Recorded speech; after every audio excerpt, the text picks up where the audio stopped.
Well, after the draft, you got signed by the Tampa Bay Buccaneers, and then you heard that Tom Brady was going to the Buccaneers. What were your thoughts when you heard that one of the greatest quarterbacks of all time, was going to go over there and be the starting quarterback of the team that now you're going to be the backup quarterback for?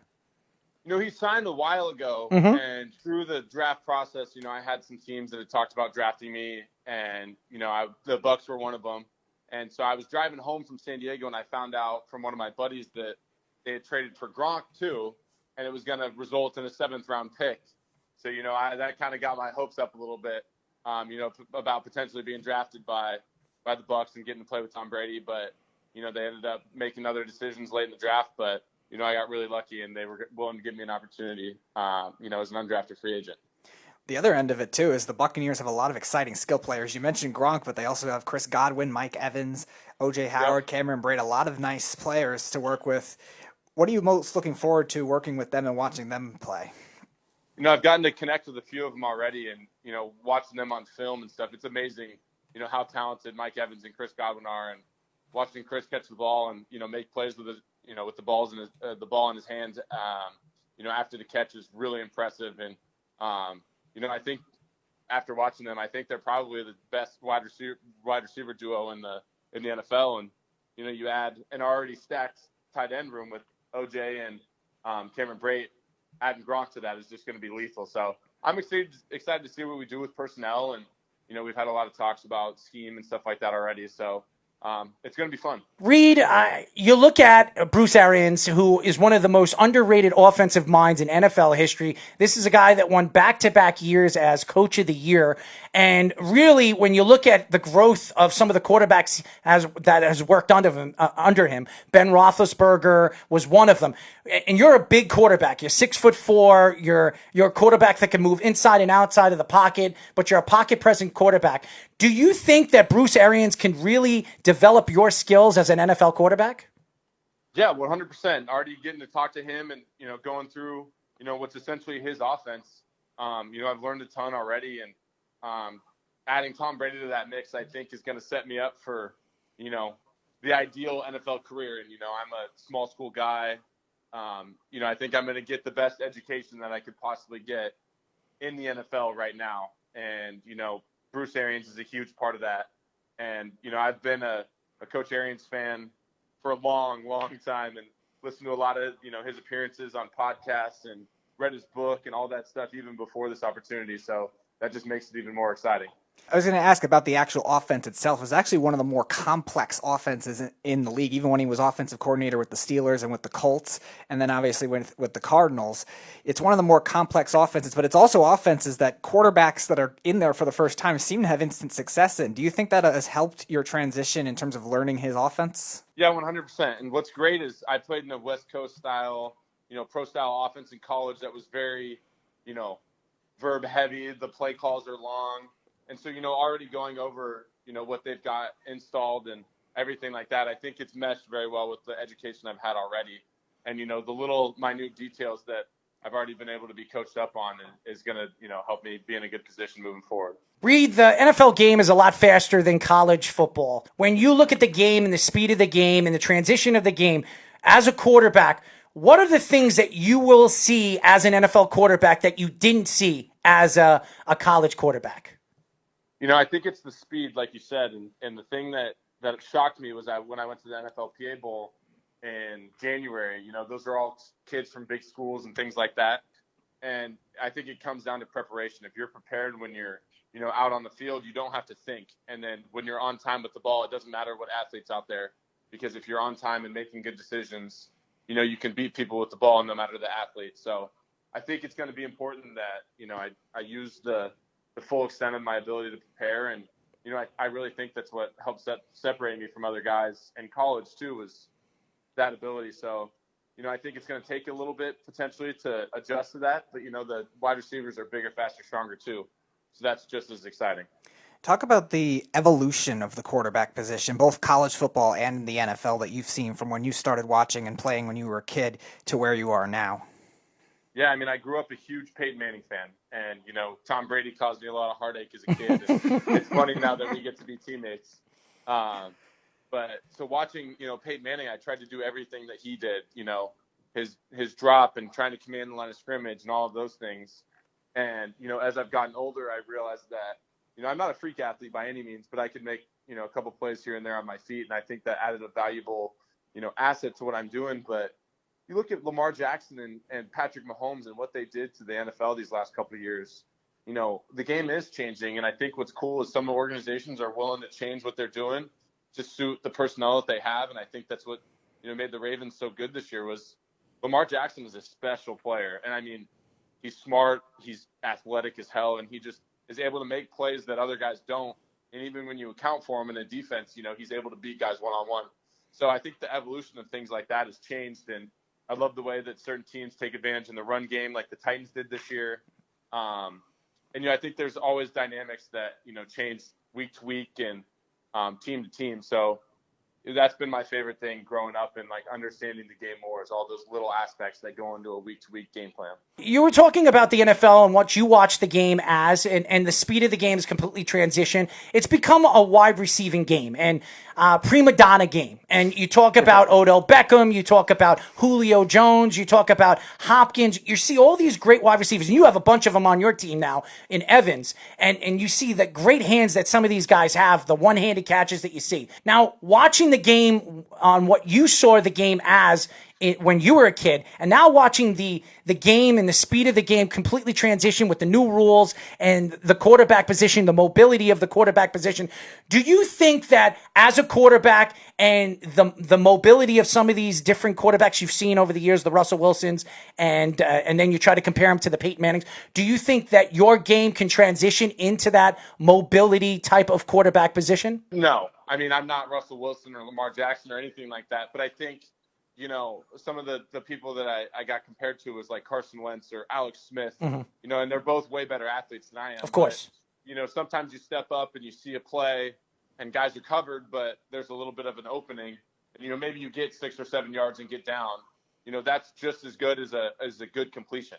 And, I don't think I'm going to be breaking off any 50-yard touchdowns from zone read plays, but being able to make plays on your feet when things do break down, I think is important. And Patrick Mahomes is another guy that showed it where, of course, he's not necessarily rushing up the field, but he's making plays laterally and extending plays. And I think that puts pressure on D linemen where they're playing their gap more than they are, just being able to speed rush off the edge. So again, adding another dynamic to your game, I think always makes people account for it. And, like I said, playing in the NFLPA Bowl with guys who are freak athletes and, I was able to convert a couple third downs with my feet and stuff like that. I think it adds another dynamic that, isn't a staple in my game, but it, definitely creates some variability.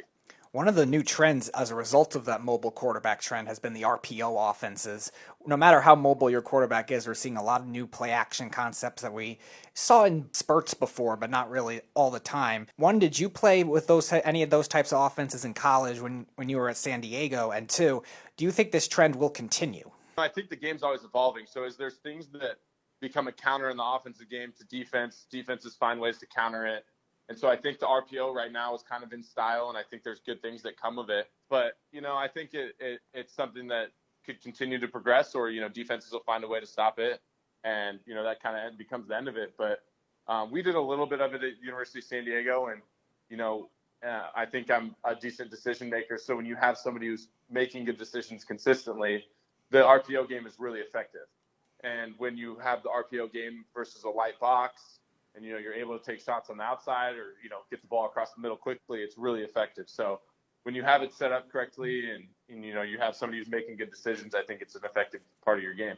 Reid, is there a specific player or a player that you would love to play against that you have looked up to over the last couple of years watching the NFL? Offensively, I think it's always cool to see some of the great quarterbacks, I mean, there's a ton of them right now. Drew Brees and Russell Wilson, some of those guys that have just done it so well for so long is going to be fun to watch. In our conference or in our division, we get Julio Jones twice. Watching Luke Kuechly on film was really exciting. And, it's disappointing that he had to retire, but I think it's going to make our life a little bit easier going to Carolina. But I mean, there's so many talented players across the league, and, it's funny going from, being a fan, a year ago to now competing against those guys is definitely going to be, interesting. You played college at San Diego, not San Diego State, which everyone knows. San Diego, an FCS school, and actually had a very impressive season. Over 3,500 yards, 32 touchdowns in 2019. What were your favorite moments from that season? Maybe a favorite game that you had in that great season? We played our rival, our big conference rival is Dayton in Ohio, and we put up 50 points on them and played really well in a really cold, miserable game. But honestly, like, some of my best memories are just being with my buddies. Michael Bandy, who was an All-American, Dalton Kincaid was an All-American, and we were really, really close.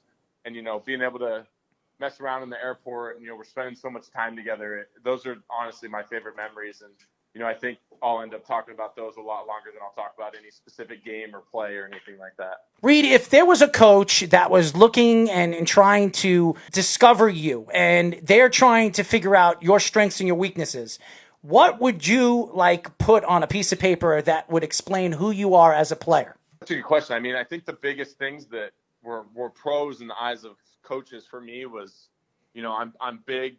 I was efficient in my 1 year as a starter, but I think, one of the biggest things that appealed to Coach Christensen and the Bucs organization was that I was a backup for 4 years, and I was able to find a role on the team and contribute, even though I wasn't necessarily starting on Saturdays. And then, I think some of the areas that I needed to improve on was, being consistently with my, arm action and stuff like that. And I got really, really good coaching this offseason. And I think this is the best football I've played, and I feel confident in what I can do, on the field. And it's a, bummer that there wasn't rookie camp and stuff like that, but I'm excited to get out there and, show that I can play on a field with NFL guys. As an FCS football player, do you think that a lot of these guys that end up succeeding in the NFL do it with the fire that they're undervalued a lot of time? We've seen with a lot of Hall of Famers, guys like Jerry Rice, Shannon Sharp, Brett Favre.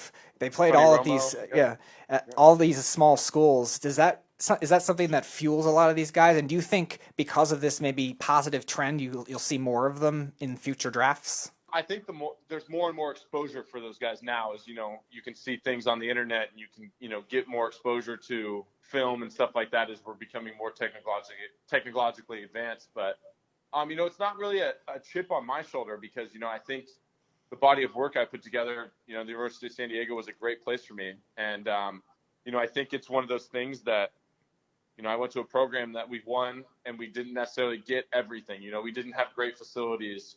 We weren't given everything. I wasn't on scholarship. And so those things, I think, create football players that want to be around the game because they love it. And so, I'm going to enjoy being at practice every day.